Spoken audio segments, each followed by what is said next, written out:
Keeping your senior loved ones engaged during holiday gatherings. Today, families are more geographically scattered than ever. Social media provides one way of staying in touch, but there is still something special and irreplaceable about seeing your senior loved ones engaged and in person, especially at holiday gatherings. It's important to keep in mind that your senior loved ones can be particularly susceptible to feelings of loneliness, separation, and depression during the holidays. However, with some planning, they too can experience the joy of the holiday and being with family. Here are our suggestions for making the holidays special for them and your entire family. Prepare holiday gatherings and details in advance. As you plan your holiday gatherings, be sure to make arrangements and accommodations for your senior loved one well ahead of time. The location is very important, especially for seniors living with dementia. Depending on how they are, these seniors may be more comfortable staying in their own homes. If the dementia is more advanced, leaving their home can be confusing and stressful. If the gathering is being held in a family member's home, spend time thinking about the preparations and make sure to include them as best you can. For example, ask mom to find a recipe that can be used at the party while you vacuum the living room. Remind her she has some great recipes and that you'll be in the living room and out of her way. If the holiday celebration will be at another location, check for potential hazards like stairs, stray electrical cords, raised carpeting or mats, as well as seating that may be difficult or dangerous for a senior adult to use. It's also a good idea to not seat any seniors near walkways where children will be running back and forth. Make adjustments ahead of time so your senior loved ones don't become embarrassed by last-minute fussing over arrangements for them. Also, be sure they have their medications with them and be familiar with when they should take them.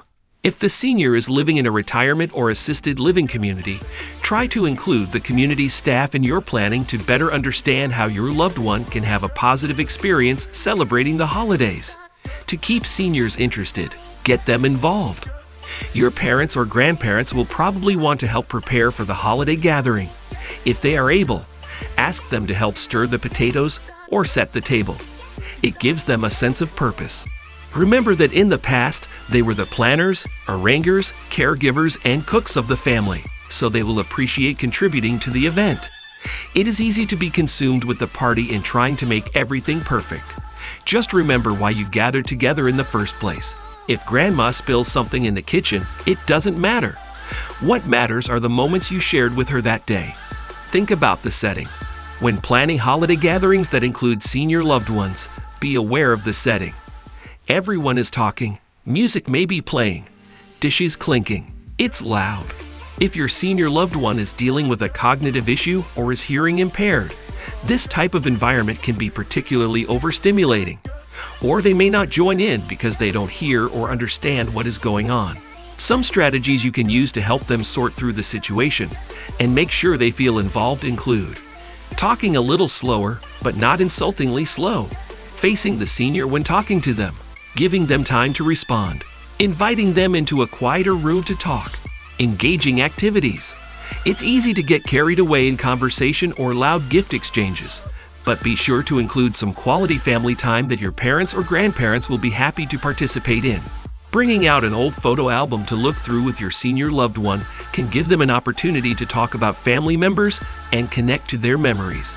You may even learn some things about your family that you didn't know. Singing old familiar songs is another great way to keep your senior loved ones engaged with the whole family. After dinner, you can take a leisurely drive to look at holiday lights. Or, if playing games is a family holiday tradition, ask them to pick from among their favorites. Holiday support for family caregivers. With the hustle and bustle of the holiday season upon us, don't forget about your senior loved ones. How do you know it is okay to visit grandparents? Determining when it is safe to visit a grandparent requires knowing a number of general facts and considering other elements specific to the senior and the family members that will be visiting. Recognize the facts. Although keeping physically distanced from loved ones is challenging, evidence shows that senior adults are much more susceptible to serious consequences from COVID-19 than younger people.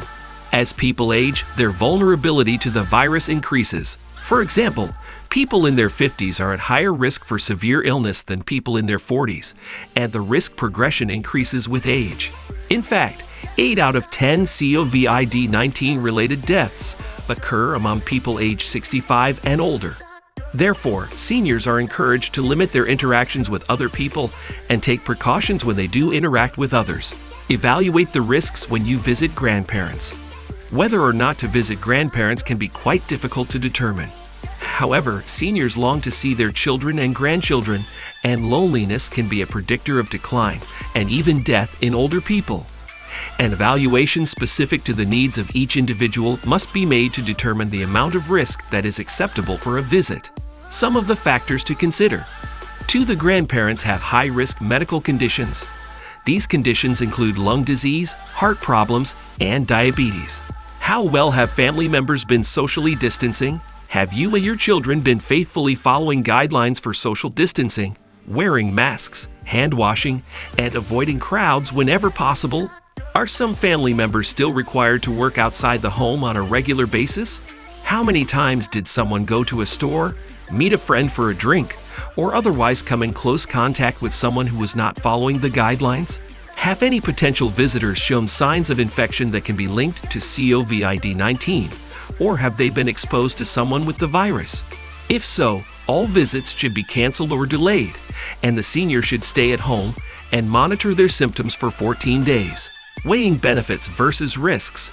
Even when observing recommended practices and following all the scientifically based guidelines, there is no guarantee that family members may not expose their senior loved one to COVID-19. Even asymptomatic grandchildren can expose seniors to the virus. Yet the longing of seniors to see grandchildren is deeply felt. The Lancet Health publication states, "It is well known that social isolation among older adults is a serious public health concern because of the heightened risk of cardiovascular, autoimmune, neurocognitive, and mental health problems. Social disconnection puts older adults at greater risk of depression and anxiety, reducing the risk. There are steps that can be taken to reduce the risk of spreading COVID-19 to senior loved ones. Visit outdoors to make transmission less likely. Space out tables and chairs. Maintain mask wearing and social distancing. Wear masks over nose and mouth unless the senior has a breathing problem. Do not share utensils or other items. Wash and disinfect items touched by more than one person. Have everyone frequently wash hands during the visit. Dry hands with one-use disposable towels. Avoid touching your eyes, nose, and mouth with unwashed hands. Cover coughs and sneezes with a tissue or the inside of your elbow. Keep gathering to a small group of people. Visitors should bring their own food and drink. All visits should take place at the grandparent's house where there has been less contact with other people. If the grandparent is in a senior living community, find out what the visitation rules are. If a physical visit is not possible, consider making contact with your senior through social media.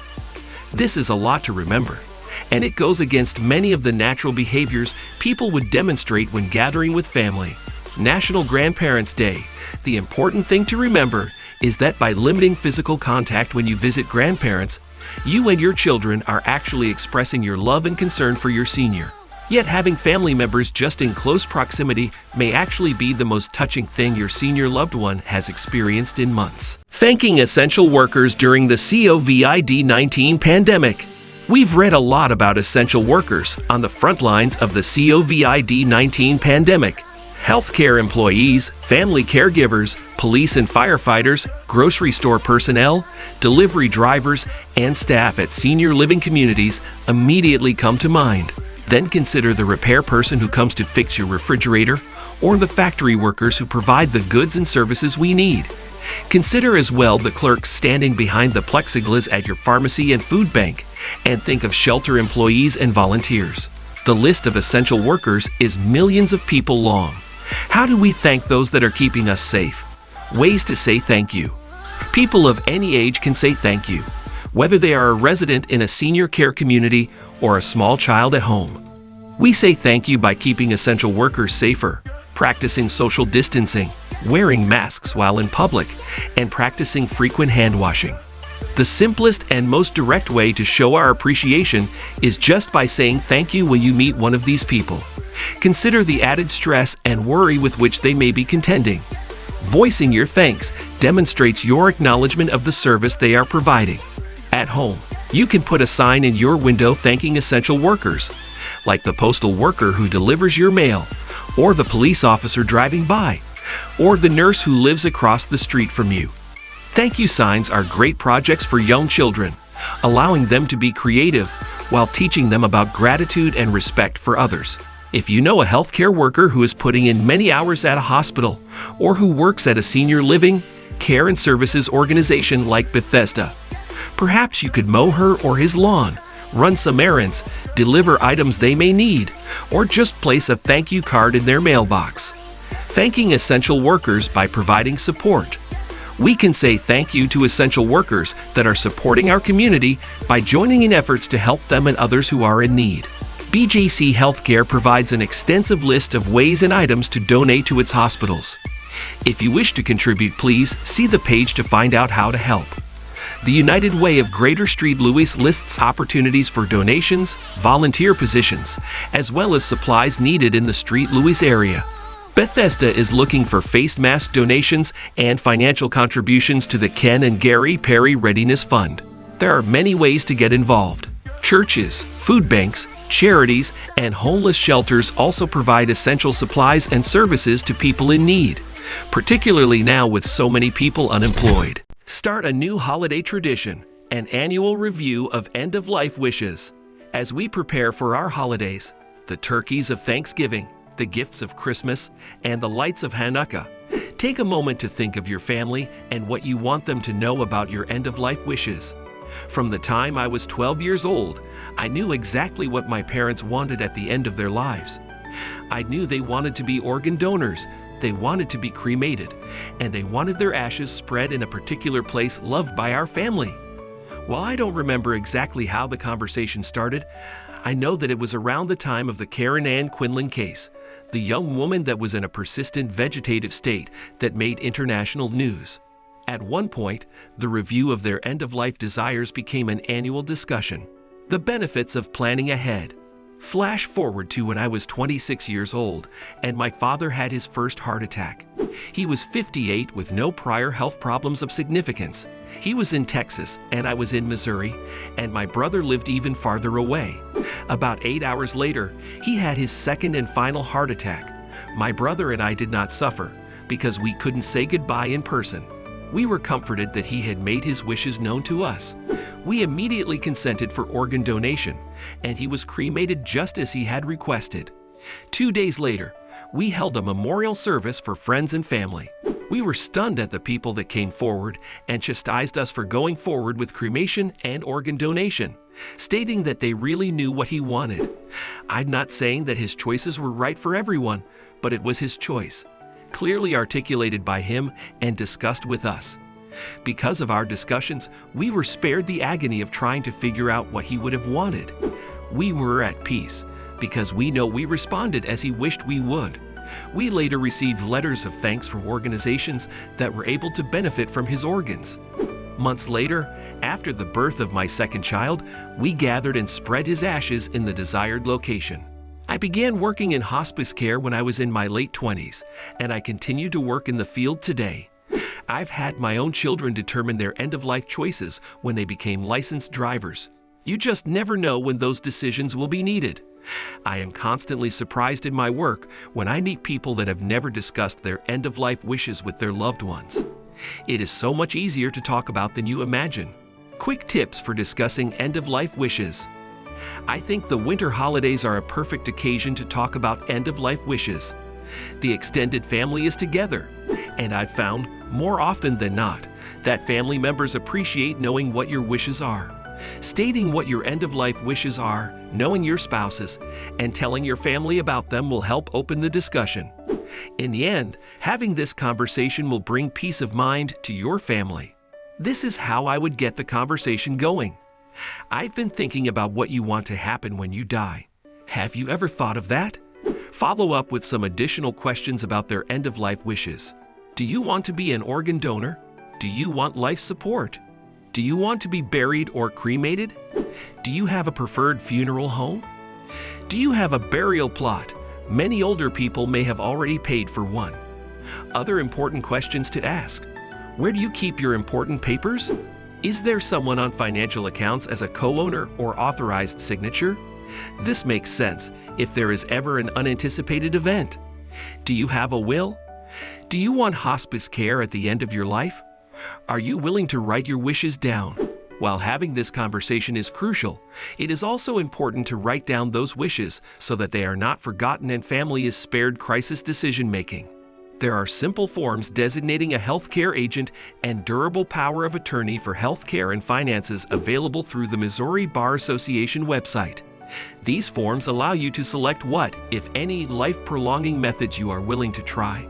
Ventilator, tube feeding, etc. They also allow you to choose a decision maker if you can no longer make your own. I am my mom's decision maker, not because I am her favorite, although I'm sure I am, but because she knows I will be able to carry out her wishes. Pick someone who you know will stand up for what you want. Final thoughts. Mark Twain is credited with a saying that if you eat a frog first thing in the morning, the rest of the day will be better. Eat the frog. Have that conversation. The first time will be challenging, but after that, a simple yearly review will suffice. Discussion topics could include any changes in your end-of-life wishes or confirming the location of your lockbox key. So consider starting a new holiday tradition this year. Let your family know what you want. It's a gift they will appreciate. Navigating family tension while caring for a senior loved one. One of the most difficult things for aging adults to understand is that because they need help, they are placing additional responsibilities on their family members. Having spent a lifetime being the mainstay for their children, now they feel a burden to them, especially if family members are heatedly disagreeing with next steps for them. The situation worsens for the senior if the family is displaying bad behavior that can damage relationships. This is why navigating family tension is crucial when caring for a loved one. What are these tensions about, and why do they surface at a time when mom and dad particularly need to feel the love and support of a united family? Bad history. Tension among family members is naturally high when parents need help. Their parents are growing older, and the roles between parents and children have begun to reverse. It is the parents who need care, instead of being the source of care to their children. Heightened tensions can also bring back some negative memories, reaching back to early childhood. Remembered slights, insults, and arguments without relevance to present day are revived amongst siblings because people often lash out when they are upset. Differing views. Adult children may disagree over what mom or dad need. This is especially true when some of the children live far away and have little contact with their parents, while their siblings who live close by witness what is happening in the parents' home almost daily. It may be difficult for the siblings to express that mom cannot climb stairs anymore and dad has no business driving. Problems in the primary caregiver. Typically, one person becomes the primary caregiver for mom and dad, which sometimes results in more resentment than gratitude. The distant relatives feel guilty about their absence and express that feeling by second-guessing what decisions the caregiver has made. The primary caregiver who has provided the bulk of the care may also harbor some resentment because of the disproportionate sacrifice. In addition, the caregiver may be reluctant to listen to other family members' views, believing no one could know better than themselves about what needs to be done for their loved ones. Money problems. Discussions about finances can become heated as well. Is money being wasted by the primary caregiver on ineffective or unneeded care, or is more expensive care needed? How are the parents' investments being handled? Is the family receiving the full story about finances? What needs to be done to make the money meet the needs? Successfully navigating family tension. The solution to easing family tension is to remember the end goal, addressing the needs of the senior loved ones. In other words, if you are a family member involved in a discussion about what to do for mom or dad, remember one thing: it's not about you. It's not about what happened in the past or how you feel about your overbearing siblings. It's about finding the best solution for your senior loved ones. Be kind and respectful in the family discussion, and make sure your parents are involved in the conversation and decisions that result. Step back from your emotions and gain a perspective on your parents' situation now, not how you remember them from 10 or 20 years ago. Be realistic about what they need. When navigating family tension, consider the expertise of a geriatric care manager. These skilled and experienced managers can provide a host of services, wide-ranging knowledge about available resources, and the next steps to take. A geriatric care manager's skill set and roles can include medical system navigator, benefits consultant, communication coordinator among family members, resource coordinator. The most effective care manager is a problem solver who can advise how seniors can stay in their home and when it is best to enter a senior living community. They can reduce the complexity and subsequent anxiety that comes with the aging process for the senior and the family.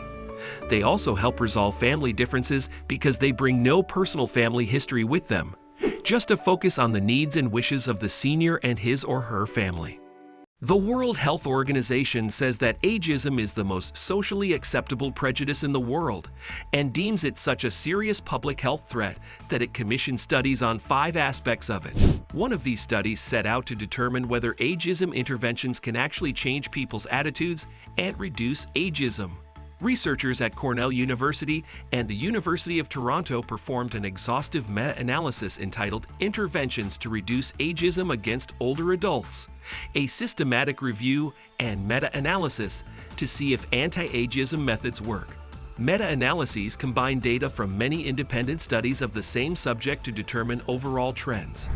These provide powerful insights that single studies alone cannot prove and give researchers more confidence in the results because they are based on many studies, not just a standalone.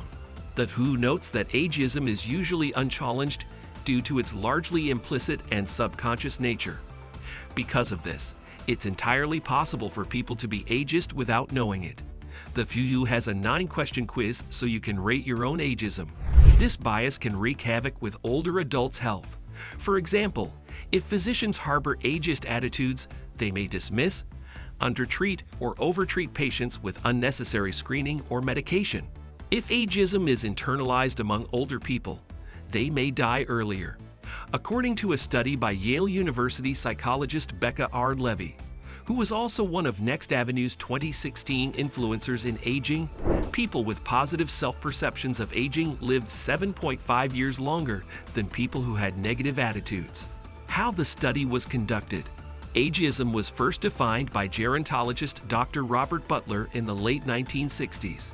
So the meta-analysis included studies conducted between 1976 and 2018. To be included in the meta-analysis, a study had to evaluate a specific program designed to reduce ageism and had to include a control group.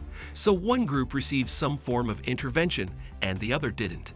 After combing through 29,702 published studies on ageism and excluding methodologically weak studies, the scholars were left with 63 studies that met the criteria for rigorous research. They were simply searching for studies on ageism, not choosing the strategies that were employed. The scientists found 3 types of interventions that successfully reduced ageism: educating people about the normal aging process and challenging inaccurate stereotypes, such as that most older adults have dementia and live in nursing homes. One educational intervention was designed to promote respect toward older adults and included group discussions, games, role-playing, and case studies. Educational approaches could also include lectures, videos, and information sheets about aging. Intergenerational programs that counter ageism resulting from young people lacking regular contact with older people.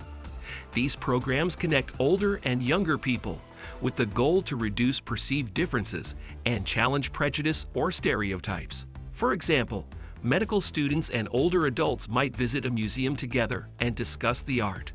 Or college students might be paired with older adults as email pen pals to ponder careers or other important topics. They can also include recreational activities like gardening, drawing, painting, and singing, or reflective activities such as reminiscing or looking at personal photos. A combination of those 2 approaches. For instance, there could be a course on aging, combined with interviews or other activities including older adults. One study tasked graduate students to develop a program for older adults, such as a balance program for clients in a retirement community. The interventions took many different formats. Some were one-day workshops, Others lasted 6 to 8 weeks. Because the meta-analysis grouped broadly similar interventions, such as education and contact with older adults, no single study could be pointed out as more effective than another. We can't tell you if having kindergartner and older adults taking care of pets together is better than having kindergartners and older adults playing games together, says study co-author Carl Pillemer, professor of gerontology at Weill Cornell Medicine and senior associate dean for research and outreach in Cornell's College of Human Ecology. The finding of the study is that a wide variety of educational, intergenerational, or mixed programs work, so people can adapt them to their own needs. The authors noted that further research examining the effects of ageism on older adults is crucial, given the evidence of internalized ageism among older adults. Meaningful ways to celebrate Mother's Day with your senior mother.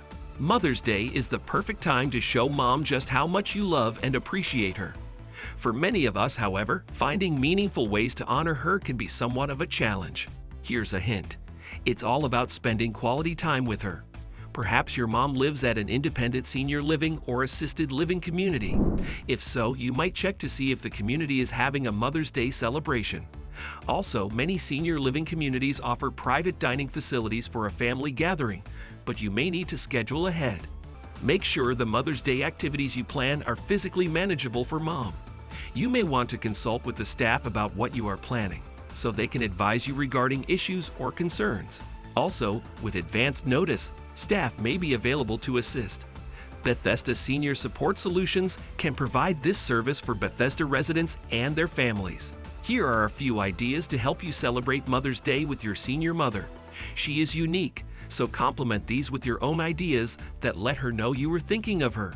6 special ways to celebrate Mother's Day with your senior mother. 1. Enjoy a family meal or cook her favorite meal. Decorate the table with candles, flowers, nice dinnerware. Throw a potluck dinner with family and friends. Bake cookies with mom too. Go to a park. The park may be outdoors at the senior living community where she lives. Pack a lunch for a picnic in the park. Play music she enjoys. Bring photos to talk about. Read to her. 3. Visit a botanical garden. Take the garden tram. Hit the gift shop. Schedule a gardening class for mom. Send her flower photos the next day. 4. Antique shopping. Combine with lunch at her favorite restaurant. Window shop at nearby stores. Take an ice cream break. 5. Work together on a puzzle or play a card game she enjoys. Great time to talk. Supply her favorite wine. Bring music she enjoys. Time for a sing-along. 6. Spa day for mom. Check for massages tailored to seniors. Have her pick a nail polish to take home. Give her the spa treatment yourself. Feel free to mix and match any of the above. Gifts for Mother's Day. It's not about the amount of money spent. The best gift you can give your mother is your time and attention. If you can't be there in person, call or email her. You might also write a letter telling her how much you love and appreciate her. Design a card for her and bring it along with you on Mother's Day. Have grandkids include notes on what they love about her or a favorite memory. And don't forget favorite flowers, snacks, or other gifts chosen with her in mind. 6 ways to play with your grandchildren.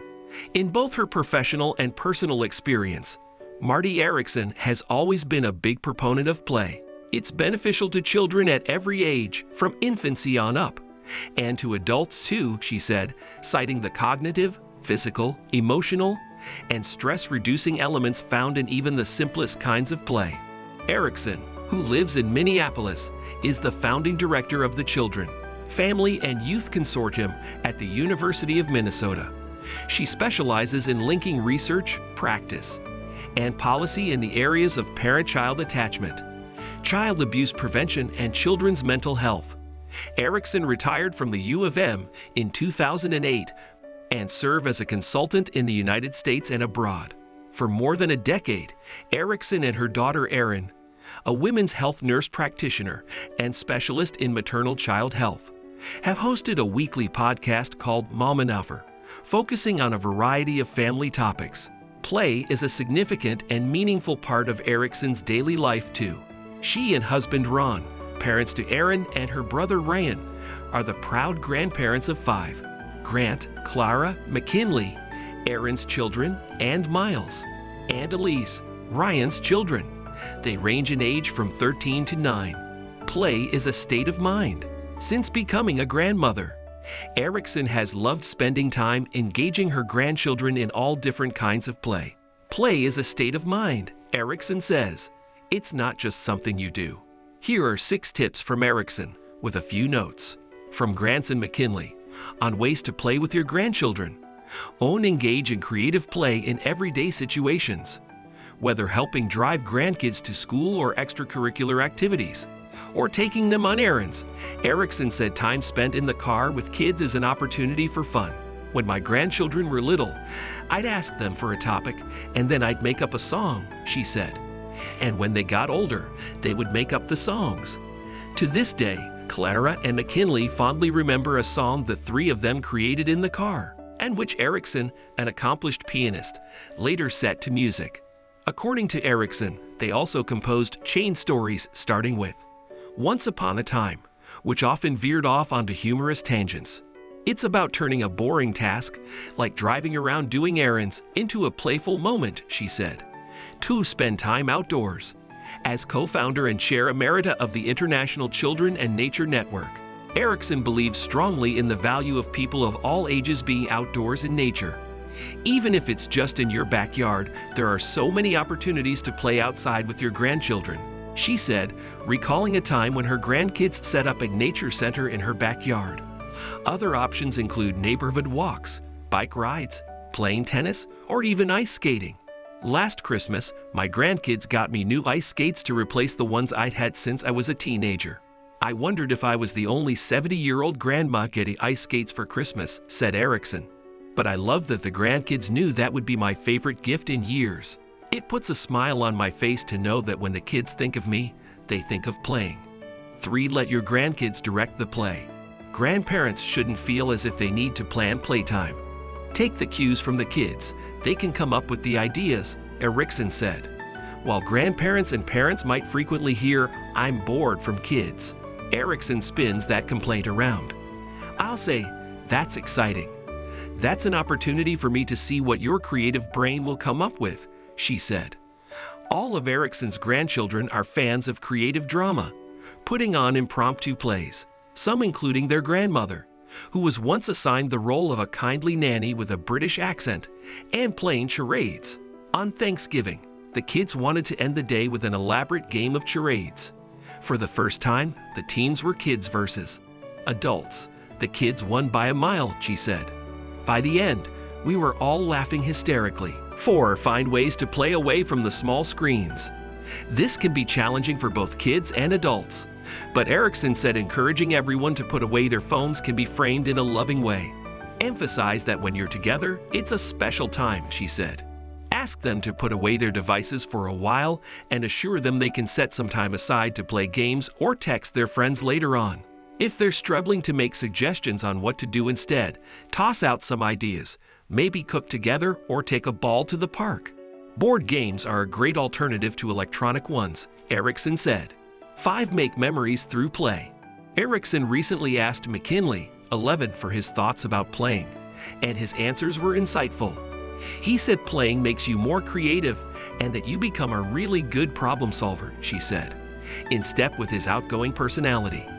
Erickson said McKinley admitted that he's always looking for loopholes when it comes to problem solving. Since Erickson's grandchildren live nearby, it's easier for her to have one-on-one time with them. In their discussion about play, she and McKinley shared fond memories of McKinley Mondays, when she would pick him up after morning press school and they would spend the afternoon together. We had a big discussion about all the things we used to do together.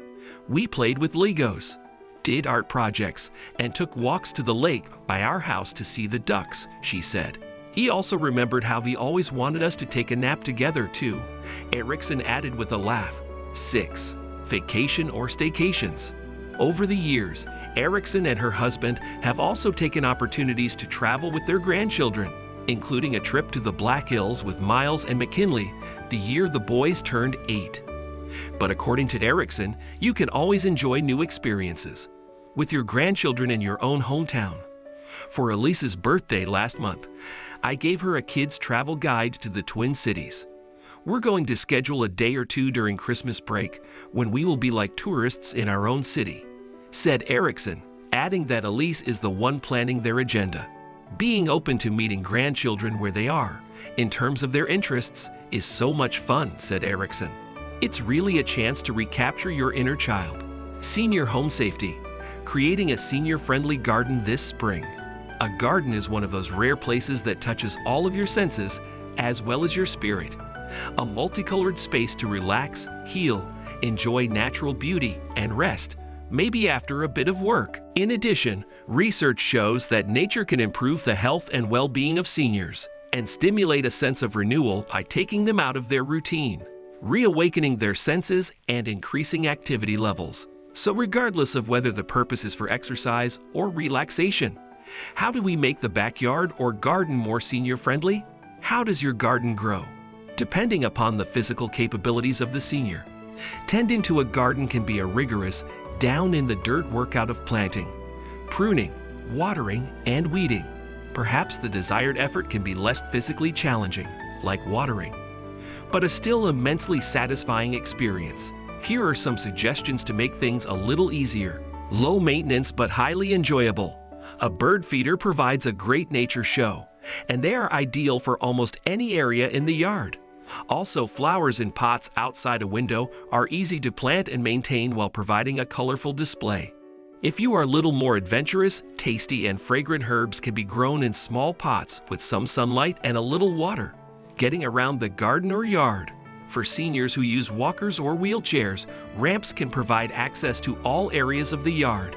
Just make sure the ramp surface is wide enough, provides good traction, is level, drains well, curves gently, and includes areas large enough to turn a wheelchair around. Also consider handrails, particularly on curves or changes of elevation, or if steps are being used. Check walkways and ramps for obstacles and debris that may be a hazard should be checked periodically. Give the garden a lift. Elevated planting beds or pots can reduce or eliminate bending to tend the plants. Just make sure the beds are narrow enough so that all areas can be reached without leaning over too far. Many plants and flowers do well on a trellis or arbor, including cucumbers, squash, melons, beans, clematis, roses, and morning glories. Tomatoes thrive in cages. Vertical plantings require less space and are more accessible. Handy gadgets for a senior-friendly garden. Automatic irrigation systems are available to lessen the need for watering cans or hoses. Also, low-voltage, solar-powered lights can illuminate paths as evening approaches. Motion-sensing lights just out the front and back doors can help by immediately illuminating the first steps outside. Some tools are also getting easier to use for seniors with arthritis. Rakes have literally gotten handier over the last few years with extra handles that better conform to the natural motion of the wrist. Some come with an attached scoop to make leaf pickup easier. Water wands extend the user's reach while watering, and padded kneelers take pressure off the knees and allow the gardener to push themselves up with their arms. There are other lightweight and long-handled tools that are adapted for seniors available as well. A self-propelled or riding lawnmower reduces the effort required to mow grass, or a caregiver, nice neighbor, or professional could provide the service. Pruning primer. A quality pair of pruners and knowing how to use them are important. If your hand position is wrong while using a pruner, tendinitis can develop. Hold your hand in a neutral or straight position. Your grip strength is greatest when your hand is not at an angle to your forearm, and there is less tension on your wrist. Some pruners are designed with handles that rotate as you cut, reducing the strain on hand muscles. Also, get a pruner that fits. When you place the pruner in your hand, the handle should stick out about 1/2 inch below your little finger. Native is nice. Using plants that are native to your area has many benefits. Native plants are adapted to the climate and soils, require little or no irrigation, seldom require fertilizers or pesticides, attract birds, butterflies, and pollinators. In Missouri, the Missouri Department of Conservation offers information on native plants. Enjoy, share, grow.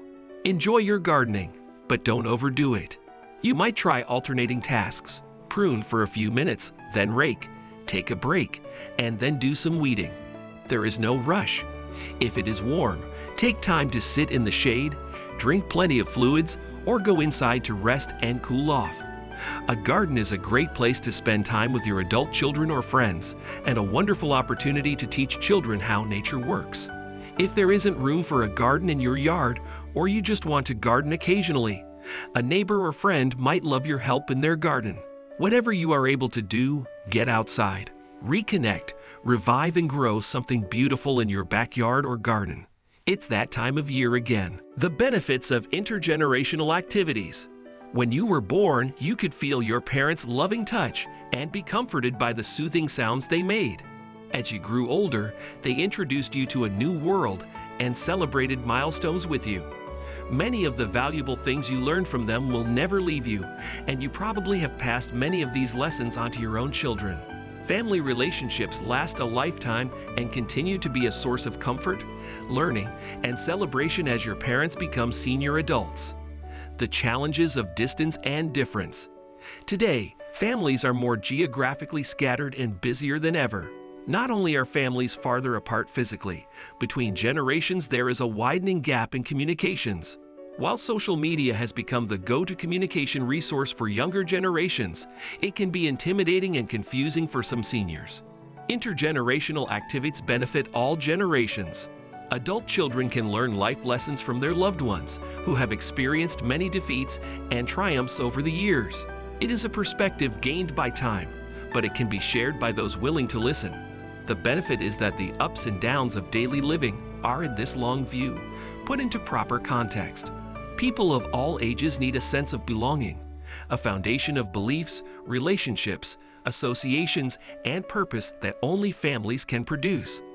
While family members may have divergent opinions, tastes, and even beliefs, they still benefit from the memories, lessons, and interactions between them. Sharing family history, traditions, and stories keeps this sense of belonging alive. Today, seniors are living longer in their homes than ever before. While this means they are more comfortable in familiar surroundings, there is also the danger of them becoming isolated and lonely. Physical care can be provided by professionals in the absence of family caregivers, but emotional involvement, the connection with loved ones, is vitally important for seniors. Studies show that seniors tend to decline physically and cognitively without that involvement. In fact, people age 60 and older who report feelings of loneliness have a 45% higher risk of death than those who do not feel lonely. For children, spending time with older adults can provide improved self-esteem, social skills, healthier attitudes, and an opportunity to learn respect and admiration for an older generation. Grandparents, with their longer perspective and experience, understand there are things parents worry about in their children that are not as consequential as the parents believe. Not to mention they can spend time with the grandkids fresh rather than frazzled. Ways to connect. Generations can connect as they always have, working, playing, talking, and laughing together. Here are some ideas. Tend a garden. Listen to music. Review a photo album. Read a book together. Go to a movie. Eat at a restaurant. Picnic in a park. Take a class together. Take a walk. Cook/share recipes. Talk over cookies and coffee. Plan a family get-together. Birthday, anniversary, special occasion celebrations. No occasion celebrations. Going home. In a world that is sometimes frenetic, disconnected, and confusing, a family can still be a source of comfort, support, and learning across all its generations. It's been said you can never go home again. But as Maya Angelou once said, the truth is you can never leave home, so it's all right. The negative effects of elderspeak. Faye Kirtley doesn't appreciate it when store clerks talk down to her and act as if, "I don't know what I'm doing," she said. It's embarrassing, and I don't know why they think it's okay to treat an older person like that, added the 88-year-old resident of Bardstown, QI. Maybe they have people in their family that they talk down to too. Barbara Tack, 76, of Exeter, NH cringes at diminutives such as Miss and Little Lady, and has been known to correct a supermarket cashier on the impact of those monikers. I told him, "I am not young, and I think it's an insult to call attention to my age at all," said Tack. He did seem chagrined, so I tempered it with something like, "It makes me feel bad that all you can see is my age." But I hear that kind of condescending comment way too often. Tack also shared a story about a friend, a 70-year-old man, who was offended by what he perceived to be very childlike instructions given to him by a nurse in a doctor's office. "Sorry, you have to remove your sweater for me to take your blood pressure. I know it's cold outside, and you can put it back on right away." Elder speak reveals perception. What Kirtley and Tack are describing are signs of what is referred to as elder speak. It occurs when an older adult is spoken to by healthcare workers, service personnel, neighbors, or even family members as if he or she is a child with limited understanding. In a recent article in the Chicago Tribune, Anna I. Corwin, an anthropologist and professor at St. Mary's College of California in Moraga, noted that elder speak sounds like baby talk or simplified speech, and is, in fact, a symptom of how older adults are often perceived. Americans tend to view and treat older adults as no longer productive in society. And that's how we define personhood, as an adult who is a productive member of society, Corwin said. Elder speak involves talking slowly and at a louder volume, with pronounced enunciation. It also employs the frequent use of words such as sweetie, dear, or the pronoun we when referring to the older person, as in, do we want to go to dinner now? The negative impact of elder speak. Not only is this type of speech condescending and disrespectful to older adults, but it can also be damaging to their mental health and well-being. According to Becca Levy, a researcher on a study on the effects of elder speak by Yale University, the practice sends a message that the patient is incompetent and begins a negative downward spiral for older adults who react with decreased self-esteem, depression, and withdrawal. Further, those living with mild to moderate dementia can be even more negatively impacted by this type of language. These people can become aggressive or uncooperative when elder speak is used, according to the Yale report. The importance of respect. In an article about the dangers of ageism by life care advocates, a care management practice based in Newton, MA, one of the tactics mentioned for reducing the use of elder speak involves training healthcare workers not only to refrain from using diminutives, but to ask the older adult how he or she wants to be addressed. For some of them, the automatic use of their first names demonstrates a lack of respect. Kirtley, who tends not to correct those who speak down to her for fear of causing an incident, still decries the practice of elder speak. She'd be happier to always be treated with the respect she said everyone deserves. It's an issue of dignity, Kirtley said. End-of-life conversations can bring you and loved ones closer. Before his mother, Dee, died from emphysema in 2009, Larry Cernovitz spent a lot of time at her bedside, keeping her company. Toward the last few days of Dee's life, she wasn't very responsive, so her son didn't expect to connect with her meaningfully anymore. During one of the final visits, Dee had mostly rested, and the two hadn't interacted much. So Larry was surprised to get a phone call from his mom the next day. She sang, "I just called to say I love you," says Cernovitz, a rabbi in Cherry Hill. "And gee, I don't know if I fully realized the power of that moment." She bounced back. "She was singing to me over the phone. Within the next day, she was gone." Dee had sung to Cernovitz often while he was growing up, but her melodic phone call toward the end of her life was an unexpected surprise. "I said, 'Thank you so much.' 'I love you too,' Cernovitz says. "I didn't fully realize what was happening. She was beginning to say goodbye. She just wanted to let me know, even though I didn't realize it at the time, that no matter where she goes, she'll always love me." At the end of life, many people choose to tie up loose ends to make sure nothing critically important is left unsaid to the people who matter to them most. They may feel it will help them die peacefully, knowing that no loved ones will have any doubts about their feelings.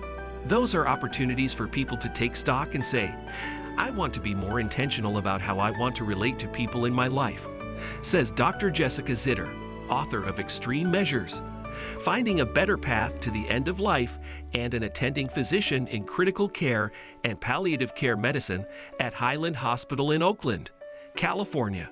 Death should really be seen as the last opportunity that you have to make amends and clean things up before you're in the next world, wherever that might be. A new dynamic.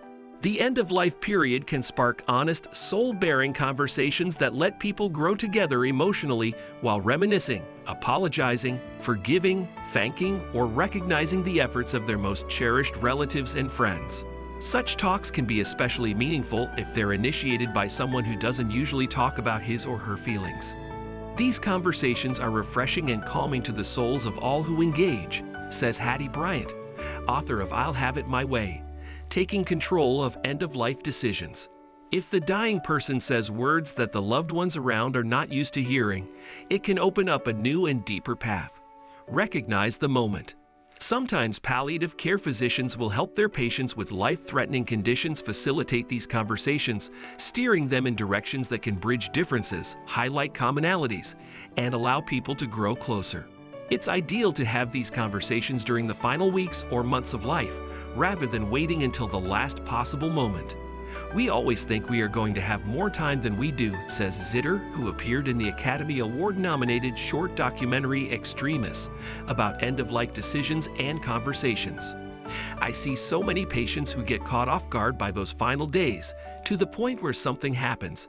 They deteriorate, they can't speak anymore, they aren't alert. You don't want to wait until those final days because it may be too late by then. The start of an end-of-life conversation. When someone at the end of life opens up about his or her feelings, it can initiate an emotional conversation, with everyone sharing perspectives to gain a greater understanding of each other's feelings. And if one person says, "I love you," the other person may return the sentiment, which brings greater depth to the relationship. The further the talks go, the greater the intimacy of the relationship may increase. I've seen it go any number of ways, Zitter says. A dialogue, one-sided, over the phone, for people who aren't going to have the chance to see each other again. Staying on topic. Some terminally ill patients want to have emotional conversations, but can't get the words out because their relatives cut them off. A lot of people say, every time I want to talk to my kids, they put their fingers in their ears and say, "You're not going to die," Zitter says. When someone is coming to you with that feeling, you want to open up and listen and support, not deny the sentiments that are bringing to you. It takes a certain amount of bravery to initiate these conversations. Not everyone is able to bear a soul this way, especially if someone is in denial about his or her diagnosis or prognosis. So honor your loved one by listening. Nearly 10 years after his mother's death, Cernovitz is still awed by the meaningful conversation he had with his mom when she sang about her feelings. It was such a powerful moment, Cernovitz says. We have to really pay attention to what people say because we never know what messages they're trying to send us. How to stay positive as a senior caregiver. Each day, some 40 million Americans are helping senior loved ones with activities of daily living like preparing meals, escorting to doctor's appointments, monitoring medications, answering questions, and generally supporting minds and bodies that can no longer function well enough to live independently. However, the physical and emotional price of being a caregiver can be quite high, stretched between the multiple responsibilities of caring for elderly loved ones and their own marriage, children, and career. Caregivers may begin to experience anxiety, depression, economic loss, and increased susceptibility to illness. Here are some strategies and resources that can provide care for the caregiver. Change your internal dialogue. Caregivers' minds are filled with the many and varied details of providing care, and the anxiety that occurs while trying to keep them all straight. This can lead to a constant stream of second-guessing and negative thoughts. It is important for caregivers to remind themselves of the good that they are accomplishing. It is also helpful to have positive friends and family in touch to remind them of those accomplishments. Caregivers should make mental notes of the good things that are happening in their lives: a sunny day, a nap, a beautiful piece of music, a refreshing breeze, reading a good book, or a phone call from a friend. If you are a caregiver, you might want to keep a journal and jot down the good things that are going on around you so that you can savor them later. Also, take a deep breath and a few minutes to reward yourself for your hard work and sacrifice. You are doing your best, and your hard work is deeply appreciated. Take care of your health. Trying to maintain a balanced life may seem impossible, but it is very important. You still need a healthy diet and exercise to fuel your body, relieve stress, increase your energy, and help you sleep. If you don't have a full 30 minutes to exercise at one time during a given day, 10 minutes of exercise 3 times a day will suffice. Laugh to stay positive as a senior caregiver. Laughter has more benefits than you think. It increases your intake of oxygen-rich air, stimulates endorphins in your brain, calms stress, and stimulates circulation. What makes you laugh? Is it a writer, comedian, TV show, or friend with a great sense of humor? Take a few minutes to read, listen, watch, or call. You'll benefit from it more than you think.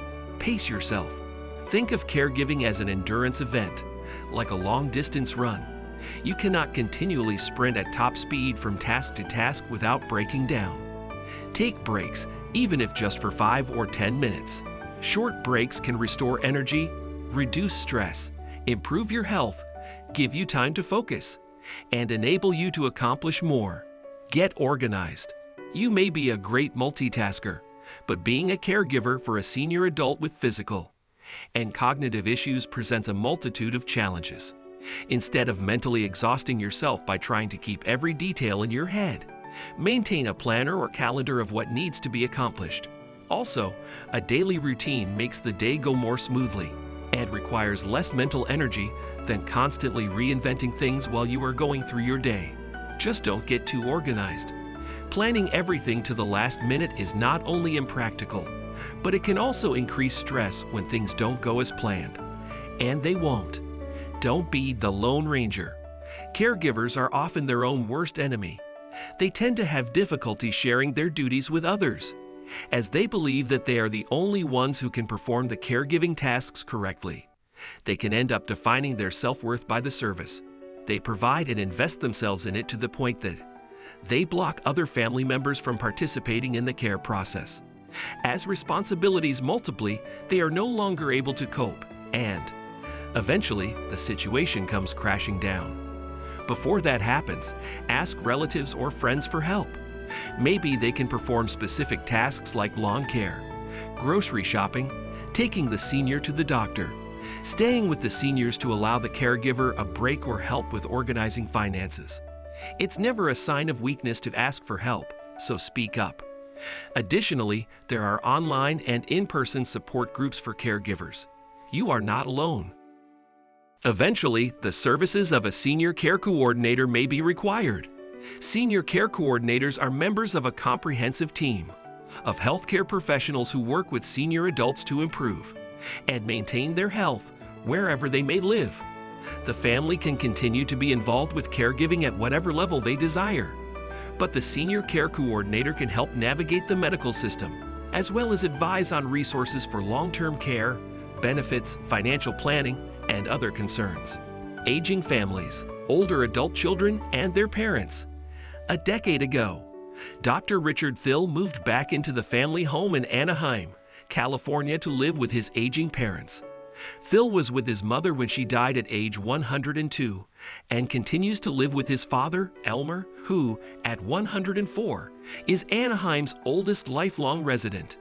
Richard, now 78, and his father both play in a Dixieland band, Keat Bees. Akak Dunnian tend to home repair chores. Richard is on duty with his dad, other than the 2 days a week when he works as a pediatric dentist.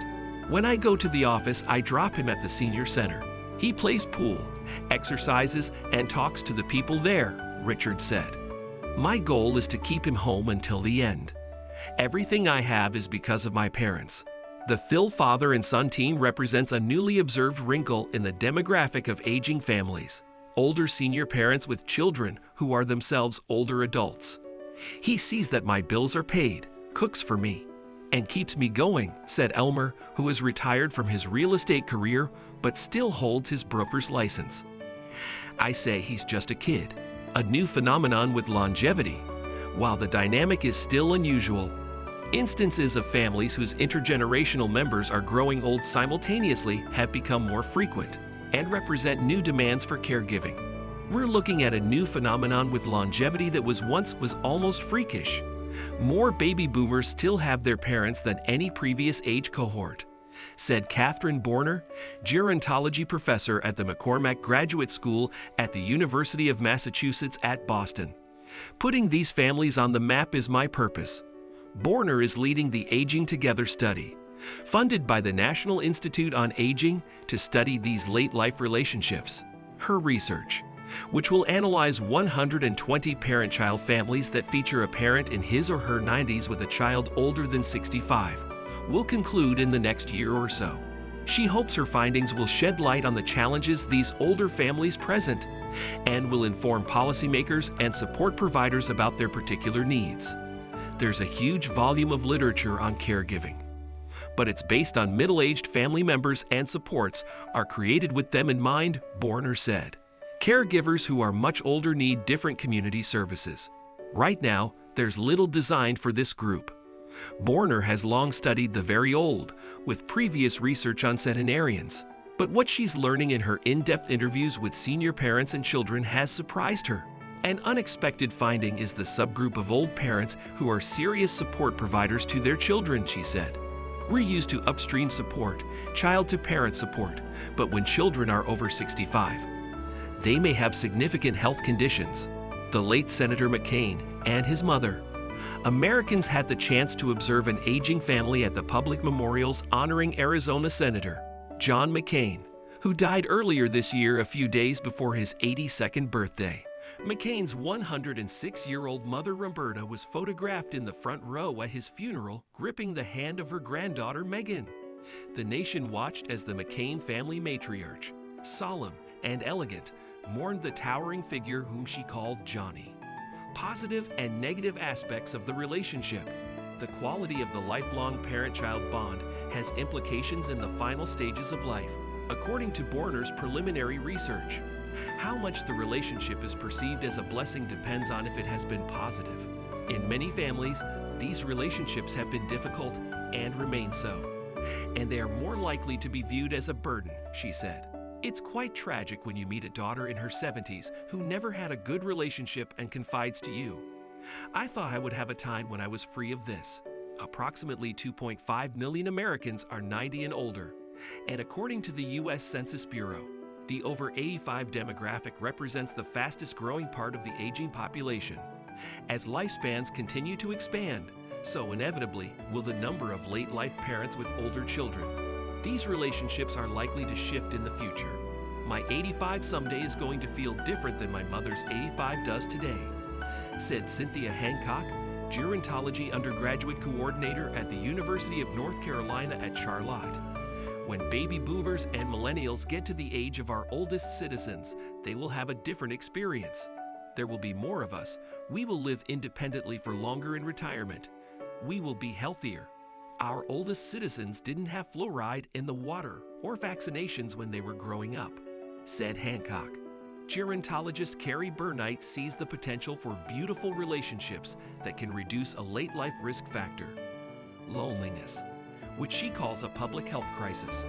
She notes that older parents are often the last of their tribe, outliving their siblings, spouses, friends, even other children. These solo agers have their own unique set of aging challenges. Research shows us older people who are socially isolated have a significant increase in cognitive impairment and higher risk for stroke and cardiovascular disease, she said. As founder and former director of the nation's first Elder Abuse Forensic Center at University of California, Irvine, Burnite warns that there is the potential of exploitation in some aging families. I don't mean to be negative, but after 20 years working with elder abuse, many times I saw an adult child move in largely to mooch off parents and drain their finances, she said. We know that financial exploitation can lead to neglect or physical abuse. There always needs to be other family members with eyes on this situation. Looking to the future of aging families, with longer lifespans for women, mothers and daughters are the most common late-life family. The Aging Together study is deliberately broadening its search for participants. We're reaching out to a variety of subjects from different socioeconomic, racial, and ethnic backgrounds. Borner said, "We need to hear from sons and fathers too. Their voices are different." As she arrived at the halfway point of her research, Borner realized that she had also eliminated another type of family that is aging together. We designed the study for parents who are cognitively able to do an interview. In the field, I met so many senior children with parents with dementia, and their needs and stories were not part of the research. Borner wrote another grant proposal to add this component to her research. She has only recently gotten word that she received additional federal funding to expand her inquiry. "We will literally hit the ground with it in the next month," she said. This is one of the most challenging situations for these families, and it merits study. Aging in place together. While families whose intergenerational members are aging together might introduce new demands for caregiving, they also present new opportunities to age together in place. Bethesda's Care Management and Senior Support Solutions services help seniors and their families plan for aging at home independently, or for these families independently together. Contact us to learn more about these services for you or a loved one. If you enjoyed this video, don't forget to give it a thumbs up and subscribe to our channel.